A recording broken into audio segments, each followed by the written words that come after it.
How to create Venmo account. Hi everyone, welcome back to my channel. I am Bimo from How to Geek, and in today's guide video I will simply show you how you can create a Venmo account. So just make sure to watch the video till the end. If you'd like to create a Venmo account, you can do so from the application, but for this case I'm just going to go ahead and then open up my browser.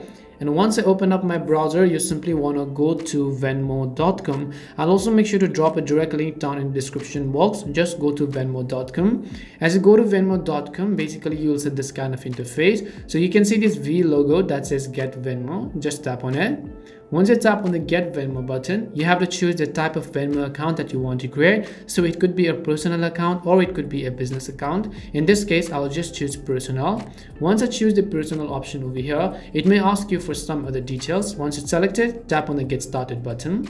The very first thing you have to do is to simply go ahead and then text yourself a code. So go ahead and then enter your phone number in this case.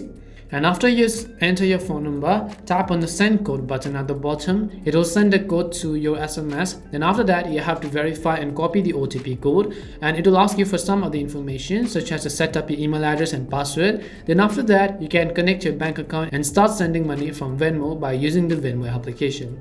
And that's all it takes to create a Venmo account. We hope the video was really helpful, and if it did help you, then make sure to leave a like and subscribe to our channel. If you have got any more questions, feel free to also leave them down. Thank you very much for watching till the end, and see you soon in our next video.